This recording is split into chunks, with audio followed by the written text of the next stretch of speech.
Price lord. ನೋಹನ ಕಾಲದಲ್ಲಿ 40 ದಿವಸಗಳ ಕಾಲ ಮಳೆ ಹುಯ್ದಾಗ ಬೆಳಗ್ಗೆ ರಾತ್ರಿ ಆ ಸಮಯದಲ್ಲಿ ನಾವೆಯ ಕುಟುಂಬದವರು 8 ಜನರನ್ನು ದೇವರು ಸುರಕ್ಷಿತವಾಗಿಟ್ಟಿರ್ತಾರೆ, ಗುಪ್ತ ಸ್ಥಳ ಅಂತ ಹೇಳ್ತೀವಿ.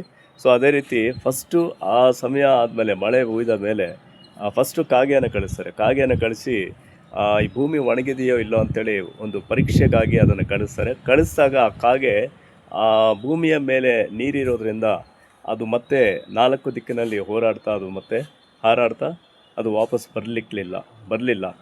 ಸೊ ಅದೇ ರೀತಿ ಪಾರಿವಾಳನ ಕಳಿಸುವಾಗ ಆ ಪಾರಿವಾಳ 4 ದಿಕ್ಕುಗಳಲ್ಲಿ ಅದನ್ನು ಹಾರಾಡ್ತಾ ಅದು ಬರುವಾಗ ಎಣ್ಣೆ ಮರದ ಸಸಿಗಳನ್ನು ಆ ಬಾಯಲ್ಲಿ ತೊಗೊಂಡು ಬಂದಾಗ ಆವಾಗ ಅರ್ಥ ಆಗ್ತದೆ ಈ ಭೂಮಿ ಒಣಗಿದೆ ಅಂಥೇಳಿ. ಸೊ ಪಾರಿವಾಳವನ್ನು ಪರಿಶುದ್ಧಾತ್ಮಕ್ಕೆ ಹೋಲಿಕೆ ಮಾಡ್ತಾರೆ. ಬಟ್ಟು ಕಾಗೆ ಯಾಕೆ ಮತ್ತೆ ವಾಪಸ್ ಬರಲಿಲ್ಲ, ಅದಕ್ಕೆ ಯಾಕೆ ಅದನ್ನು ಉಪಯೋಗಿಸಿಲ್ಲ ಅಂತ ಅಲ್ಲ. ಎಲಿಯ ಆ ಒಂದು ಬರಗಾಲದಲ್ಲಿ ಆತನಿಗೆ ಆಹಾರ ಸಿಗಬೇಕಾಗಿ ಅಂತೇಳಿ ಕಾಗೆಗಳ ಮುಖಾಂತರ ತಾನೇ ಆಹಾರವನ್ನು ತಂದುಕೊಟ್ಟಿದ್ದು. ಸೊ ಅದೇ ಥರನೇ ಯಾರನ್ನ ಯಾವ ರೀತಿಯಾಗಿ ಉಪಯೋಗಿಸ್ಬೇಕು ಅನ್ನೋದು ಅದು ದೇವರಿಗೆ ಗೊತ್ತಿದೆ. ಇದೇ ರಹಸ್ಯ.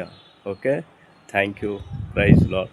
ಇದರಲ್ಲಿ ಗೊತ್ತಾಗುವಂಥ ವಿಷಯ ಏನಪ್ಪ ಅಂತಂದರೆ, ಯಾವ ಮನುಷ್ಯರನ್ನು ಯಾವ ರೀತಿಯಾಗಿ ಉಪಯೋಗಿಸ್ಬೇಕಂತ ದೇವರಿಗೆ ಗೊತ್ತು. Yes, thank you. Praise lord.